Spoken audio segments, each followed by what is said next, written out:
So last week, the ultimate thing that we talked about with Saul is this point right here, is that we can act like followers all we want, but we have to obey God's commands to be truly pleasing to Him. Because we see this with Saul quite a bit, right? I mean, he's consistently acting like the role of the king, and that he wants to obey, when in reality he does pretty much everything except obey. Saul was a king like all the other nations. He was abusive. He didn't care about what he was responsible for. He was unfaithful, and he was disobedient to God. Do you guys remember any of the examples that we talked about last week that kind of showcase this stuff with Saul?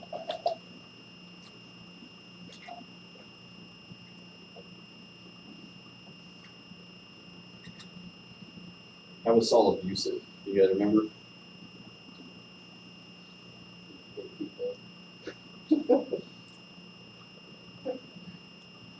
Yeah, he did kill people that he shouldn't have.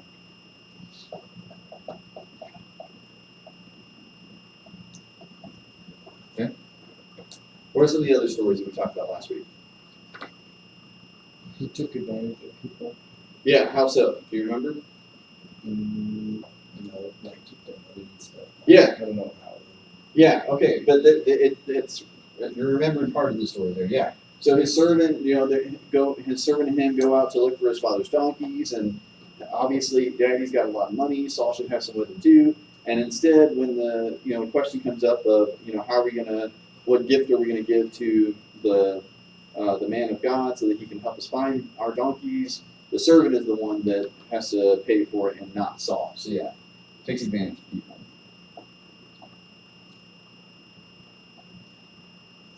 What else do you guys remember from last week?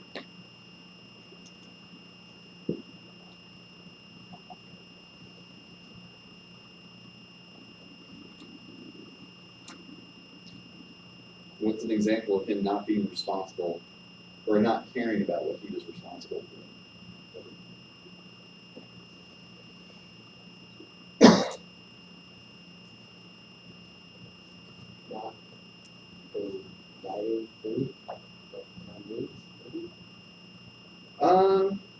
We don't really see that with Saul. When we get more into David and Solomon and the following kings, they're kind of responsible for that. But more of what they do is they're actually taking food from the people to provide for their thing. But at this point in the kingdom, I mean, there's no palace, there's no chief city or anything like that. It's all still kind of in the groundworks. What was Saul looking for when we first come across him?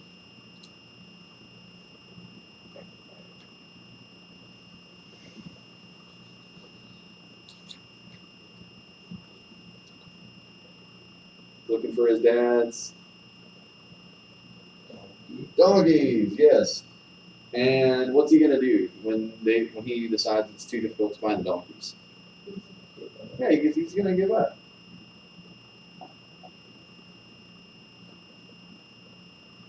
Okay, and the reason that all of this is really important to understand is because of David coming in just a little bit. Because we see examples of Saul where he just doesn't care about what has been given to him. Of the people that he is supposed to be watching out for, he doesn't care. He doesn't watch them. And he's clearly unfaithful to God. He doesn't really care about what God says. He's just going to go off and do his own thing anyways. And he's disobedient. And so in Saul, we see a king exactly like the rest of the world, which is what Israel wanted, but afterwards they realized this is a terrible, terrible thing that they've done. And so then we get into David. And so when we get first word of David in chapter 13 of 1 Samuel, God specifically says, he's telling Saul he's not going to be king anymore. And he specifically says, I'm going to search out and bring in a man who has my own heart. Okay? And so one of the first things that we see with David is that he refuses to strike Saul because he is God's anointed. And this is important to remember here because, Samuel already anointed David to be king. And yet twice, even though Saul is chasing after David, David has two different opportunities to kill Saul, and Saul would never know. There's one time where Saul goes into a cave to use the bathroom, and somehow David is able to sneak up there, and instead of killing him, he just like cuts off the corner of his robe or something like that, and then like sneaks back into the caves. And then when Saul exits the cave, David comes out and says, "Yo, dude, hey, could have killed you, kidding." And so then they kind of part ways from there. And then later on, it kind of happens again, only this time Saul's asleep. And David's whole point is that it doesn't matter that Saul is doing what's wrong. It doesn't matter that he's trying to kill me. It doesn't even matter that I'm the next one in line to be king. What matters is that Saul has still been anointed by God to serve as the king for this country as long as he's alive. And he even takes it to the extent that in the beginning of 2 Samuel, after Saul has died in the battle with the Philistines, this guy shows up and he tells David, "Hey, by the way, I was just at the camp and I saw Saul. He was dying, but he wasn't dead yet. And so Saul said, hey, just kill me, get it over with real quick. And so I did. I killed him. I know that you didn't like him. I know that he was chasing after you, so congrats. I did you a favor." And David says, "No, you're going to die because you killed the Lord's anointed." And he has him killed right then and there. And this is the extent that David really takes this to how serious he is about this. And so he's very much aware of that. He consistently seeks God's direction. There's all these different examples that are listed right here. Anytime that David's about ready to go into a battle, he goes to God. "Hey, do you want me to do this?" "Okay, great." And God will even tell him, "I want you to go in there, but I want you to go and take this route, or do this or this." And God specifically gives him the instructions that he needs on how to fight. Sometimes, as David is, at one point, David goes in and rescues a town from the Philistines. Saul finds out about it and starts making his way to that town. And David specifically asks God, "Are these people going to give me up? Or am I safe here?" And God tells him, "They're going to give you up. They're going to give you to Saul if you stay. Look it out." And so David leaves. And so he's consistently seeking God's direction. And then the next thing that we see is that he's always protecting people as well. He's very much aware of caring for his people and watching out for them. When we encounter David in the story of Nabal and Abigail, David goes up and he sends a message to Nabal of Carmel, and he says, "Hey, while your shepherds were out in the fields, we were with them. We surrounded them, we protected them, we made sure that no animals got to them, we made sure that no raiders came and got them, and we didn't touch anything. We didn't try and take any sheep or anything like that. So now our clothes are getting kind of worn. We know it's time to shear the sheep. We know you probably got some food. If you could, just spare us something. We'd appreciate it." And Nabal says, "No way." And he, in fact, just gives the messengers this complete insult and sends them back. And so David is going to go after the people. He is ready to threaten Nabal for this. And we see all these other examples of this too, that David is very much a protector of the people. In fact, when David has to flee to the land of the Philistines to try and stay away from Saul, the Philistines keep thinking that David is going out and raiding Israelite territory, and instead what David's really doing is going into Philistine territory or other territories where people aren't going to be able to get word out, and he wipes them out. And so when David goes back to the Philistine kings and reports, and they say, "Okay, where'd you go today, David?" He said, "Oh, I went over here, to this Israelite town and killed everybody." And they're like, "Yeah, all right, good job." And David's like, "You have no idea. I have just destroyed half of your kingdom already." And so it's this really interesting thing that he does. And then the last thing I want to point out is that David's just. And so in one of the last encounters that we see with David in 1 Samuel, the Philistines are getting ready to make this last big push against the Israelites. And again, David has been living with the Philistines, so he's getting ready to go out into the battle with them, when a lot of the Philistine kings are just kind of like, "This is dangerous here. This is crazy. If David's in the back of the army and all of a sudden just decides, nah, I'm going to switch sides," he can wipe us out, okay? Send David back, tell him to go home, just sit this battle out. And so David says, "Oh, are you sure? Gee, I don't know. Or do you really want? Okay, I guess I'll go." And he'd been looking for a way out anyways, and so this was just his kind of, "Oh, awesome, great, I don't have to do this now." So he goes back, and when he gets back to his camp, he finds out that these raiders have showed up and they've taken everything from their camp. They took the women, they took the children, they took the livestock, everything's gone. And so David goes and takes his men and runs after them. Halfway on the way out there to these raiders, a group of his men, they just get exhausted, they can't go any further, and so they say, "We're going to sit back." David goes, rescues everybody, retrieves everything that they had originally, and comes back with a bit more plunder along the way. And when they meet back with everybody, some of David's men are saying, "Okay, look, let every man take his own women and children, that's fine, but they don't, these guys that stay behind, they don't get any of this plunder. We're going to keep the livestock to ourselves." And David says, "No, that's not right. The only reason they couldn't come was because they were exhausted, so everybody gets a share." And so he's very just in the way that he handles things. And it's really important to understand this because this is a direct contrast against what Saul does. Saul doesn't care about people. He does, even though he seeks God's direction at some stories, he really doesn't care what God has got to say. At one point, he even brings the priest out to say, "Hey, consult God for me." And then when it seems like everything is really going out of control, he tells the priest, "Stop, stop, I'm just going to go." He really has no concern whatsoever about what God says. So we're going to read chapter 12 together. So open up to 2 Samuel chapter 12. We'll start over here with Deja. And let's do 3 verses each today. 2 Samuel 12. The Lord sent Nathan to David. When he came to him, he said, "There were 2 men in a certain town, one rich and the other poor. The rich man had a very large number of sheep and cattle, but the poor man had nothing except one little ewe lamb he had brought. He raised it, and it grew up with him and his children. It shared his food, drank from his cup, and even slept in his arms. It was like a daughter to him." When a traveler came to a rich man, but the rich man refrained from taking one of his own sheep or cattle to prepare a meal for his traveler who had come to him. Instead, he took the lamb that belonged to the poor man and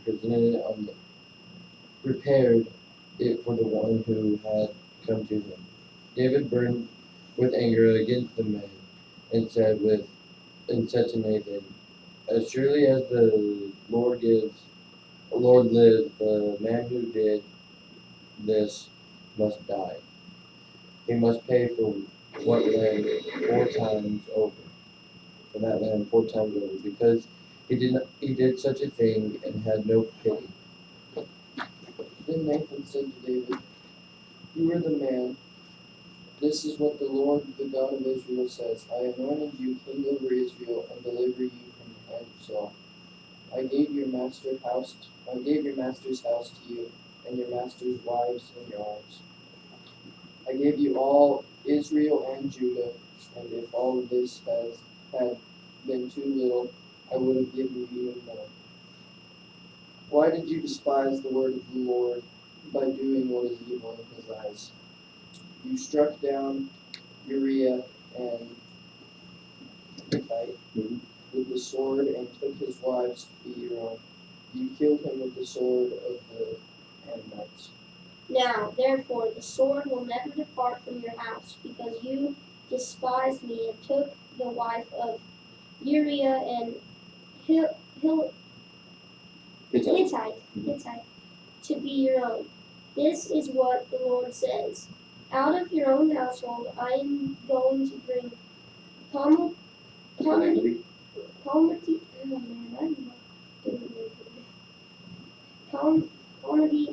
to you before your very eyes. I will take your wives and give them to one who is close to you, and he will sleep with your wives in broad daylight. You did it in secret, but I will do this thing in broad daylight before all Israel. Then David said to Nathan, I have sinned against the Lord. Nathan replied, the Lord has taken away your sin. You are not going to die. But because by doing this you have shown utter contempt for the Lord, the Son Lord that you to you will die. After Nathan had gone home, the Lord struck the child that Uriah's wife had born to David, and he became ill. David pleaded with God for the child. He fasted and spent the nights lying in sackcloth on the ground. The elders of his household stood beside him to get him up from the ground, but he refused, and he would not eat any food with them. On the seventh day the child died. David's attendants were afraid to tell him the child was dead, for they thought, while the child was still living, he wouldn't listen to us when we spoke to him. How can we now tell him that the child is dead? He may do something desperate. David noticed that his attendants were whispering among themselves, and he realized the child was dead. Is the child dead? He asked. Yes, they replied. He is dead. Then David got up from the ground after he washed, put on lotions, and changed his clothes. He went into the house of the Lord and worshipped. Then he went to his own house, and at his request they served him food and he ate. The servants asked him, Why are you acting this way? While the child was alive, you fasted and wept. But now that the child is dead, you get up and eat. He answered, While the child was still alive, I fasted and wept. I thought, Who knows? The Lord may be gracious to me and let the child live. But now that he is dead, why should I fast? Can I bring him back again? I will go to him, but he will not return. Then David comforted his wife Bathsheba, and he went with her and made love to her. She gave birth to a son, and they named him Solomon. The Lord loved him, and because the Lord loved him, he sent word through Nathan the prophet to name him Jedediah. Meanwhile, Joab fought against Rabbah on the Ammonites and captured the royal Citadel.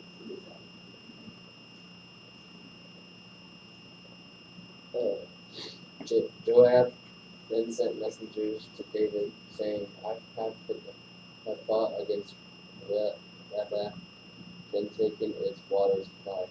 Now must through the rest of the troops and besiege the city and capture it. Otherwise, I will take the city and it will be named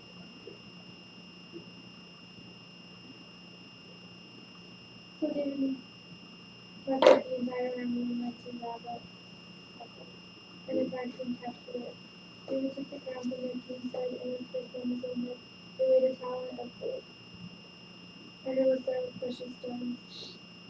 David took a great quantity of plunder from the city, and brought out the people who were there, concerning into it saws with iron picks and axes, and he made them without breastplate. David did this to all the Ammonites found. Then he and his entire army returned to Jerusalem. Okay. So, for this morning, the main thing that I want us to focus on is this right here, is in verses 12, or in verses 13 through 14, when David specifically acknowledges and says, I've sinned against God. So why would I bring this up and say this whole thing about David being a man after God's own heart, and then focus on what David did, this terrible thing that David did? How does that reflect God's own heart?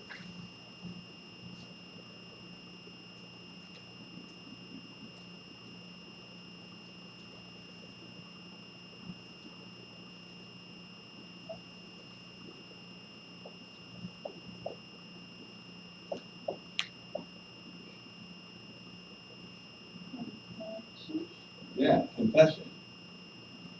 David realizes that he's messed up. And unlike Saul, who goes through the same process when Samuel confronts him, Saul doesn't really have a change of heart. He just realizes he got his hand caught in the cookie jar. David is genuinely struck by what he's done, and he breaks down for it. and he specifically asks God for forgiveness. And there's still a consequence to David's actions, but Nathan specifically tells him, the Lord has taken away your sin. Okay? This is something that we see with David consistently, is that, I mean, it's not just a matter of he goes off and does what he's supposed to in the moment, it's that he comes back as well. And so the main thing that I want you to remember from this today is obedience to God is more than just doing what's right. It's confessing when we do wrong. And that's a hard thing for some people to do because it means acknowledging the fact that I messed up. But it's important for us to understand that it's just as important, if we're going to be obedient to God, it's just as important for us to sit down and remember to confess as it is for us to obey in any other way. You guys remember what the Israelites had to do whenever they did go over and make a sacrifice? They had to do something particular before they actually killed the animal. They had to prepare. They would put their hand on their head. Yes. Say, I'm sorry for that. Yeah. And so they were the ones that put their hand on the head of the animal and said, I confess my sin, this is what I've done. And then they had to be the ones to slip the animal's neck or to actually kill it. And so it was this process of making sure that they understood that there is consequence for sin. But the confession part was an important element of it as well. And so I want you guys to remember that. So tonight we've got evening worship out at Joe and Laura's. Please remember to bring lawn chairs and food. For the food in particular, make sure that you bring something that doesn't have to be kept warm. They've only got one outlet at the gazebo that is accessible. So just bring stuff like potato salad or sandwiches and that kind of stuff. So Wednesday night, that's from last week. Apparently I didn't get updated. We do have class Wednesday night this week, so yes. All right, love you guys. Think you're awesome. Good luck with everybody that's traveling this week. Stay safe. And we will see you guys later.